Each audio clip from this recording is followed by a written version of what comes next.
சம்பவம். இன்னைக்கு நான் உங்ககிட்ட ஒரு உண்மையா நடந்த கோஸ்ட் ஸ்டோரி பத்தி தான் ஷேர் பண்ண வந்துடுங்க. நம்ம கிட்ட இந்த கதையை சொன்னவங்க பேரு வாணி.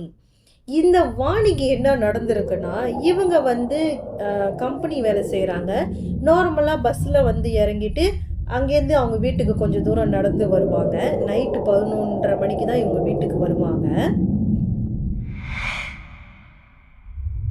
சம்டைம் வந்து அவங்க அப்பா வந்து பிக்கப் பண்ண வருவாங்க, இல்லைன்னா அவங்க அம்மா பிக்கப் பண்ண வராங்க. இன்கேஸ் யாரும் இல்லைன்னா இவங்க சொந்தமாக நடந்து தான் வந்து வருவாங்க. அப்போ ஒரு நாள் இவங்க வேகமாக நடந்து வந்திருக்காங்க. அதுக்கப்புறம் இவங்க கால் கழுவாமல் வீட்டுக்குள்ளே போயிட்டு நார்மலாக குளிச்சுட்டு சாப்பிட்டுட்டு தூங்கும் போது இவங்களுக்கு வந்து புக்கு படிச்சுட்டு தூங்குற பழக்கம் இருக்கு. அப்போ இவங்க வந்து புக்கு படிச்சுட்டு அப்படியே தூங்கலான்னு யோசிச்சுட்டு இருக்காங்க. அந்த டைம்ல என்ன ஆகுதுன்னா, மெத்தையில வந்து யாரும் உக்காந்த மாதிரி அவங்களுக்கு ஃபீல் ஆயிருக்கு. ஆனா எந்த ஒரு உருவமும் இவங்களுக்கு தெரியல. உட்காருது, எணிச்சு மறுபடியும் பக்கத்துல உட்காருது. அப்படியே ஸ்டெப் பை ஸ்டெப்பா அப்படியே உட்காந்து வர்ற மாதிரி அவங்களுக்கு ஃபீல் ஆயிருக்கு. அதுக்கப்புறம் என்ன ஆயிருக்குன்னா, அவங்களோட அப்பாவோட மோட்டர் பைக் வர்ற சத்தத்தை கேட்ட உடனே அந்த உட்கார்ந்த உருவம் வேகமா எணிச்சிருக்கு. வாணி அவங்க தங்கச்சிய கூப்பிட ட்ரை பண்றாங்க. அவங்களால கூப்பிட முடியல. வாய் தொண்டை அடைச்சிக்கிச்சு. ஸோ அவங்களால கூப்பிட முடியல. அந்த உருவம் எணிச்சு போனதுக்கு அப்புறமா வாணி என்ன பண்ணியிருக்காங்கன்னா, உருண்டு போயிட்டு அவங்க தங்கச்சியை கட்டி பிடிச்சிட்டு அழுந்துட்டு சொல்லியிருக்காங்க, பின்னாடி ஏதாவது இருக்கா பாரு, எனக்கு ரொம்ப பயமா இருக்கு அப்படின்னு சொல்லி கதறி அழுந்து அவங்க வாணியோட தங்கச்சி பார்த்து ஒண்ணுமே இல்லை அப்படிலாம் சொல்லி, அதுக்கப்புறம் அவங்க அப்பா உள்ள வந்தோடனே அவங்க அப்பா கிட்ட நடந்த விஷயங்களை சொல்லியிருக்காங்க.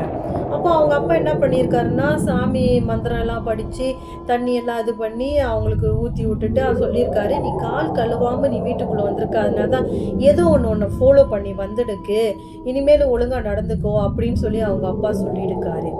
அதுக்கு அப்புறத்துலேருந்து என்ன நடந்திருக்கிறதுனா, வாணி வந்து எங்கேயுமே வெளியில் போக மாட்டாங்களா, அவங்க அப்பா அம்மா கூடலாம் வெளியில் போக மாட்டாங்களா, ஏதோ ஒரு உள் உணர்வு வந்து அவங்ககிட்ட சொல்லிக்கிட்டே இருக்குமா, வீட்டிலே இரு எங்கேயும் போகாதன்னு. அப்போ அவங்க போனதுக்கு அப்புறமா இவங்க யோசிப்பாங்க, ஐயோ நம்ம ஏன் போகல அப்படின்னு சொல்லி யோசிப்பாங்களா. அக்கம் பக்கத்தில் உள்ளவங்ககிட்ட பேசிக்கிட்டு வீட்டுக்குள்ளே போகிறதுனா அவங்களுக்கு அவ்வளோ ஒரு பயமாக இருக்குமா. அப்போ இவங்க காது பக்கத்துல வந்து ஏதோ ஒரு சத்தம் வந்து கேட்டுக்கிட்டே இருக்கும். அப்படியே காதுல வந்து ஊதுற மாதிரி ஒரு சத்தம்.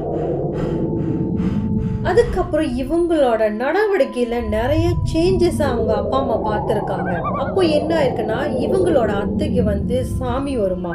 அப்போ திடீர்னு இவங்களோட அத்தைக்கு சாமி வந்து அந்த சாமி வந்து சொல்லியிருக்காங்க, இவங்களுக்கு வந்து இந்த மாதிரி ஒரு பேய், ஒரு ஆத்மா வந்து இவங்கள தொடர்ந்து வந்திருக்கு, இந்த பொண்ணு அடையணும், இவங்களோட அழகுல மயங்கி இவங்கள அடையணும் அப்படின்னு சொல்லி ஒன்று தொடர்ந்து வந்திருக்கு, அது இன்னமும் வீட்டுக்குள்ளதான் இருக்கு அப்படின்னு சொல்லியிருக்காங்க.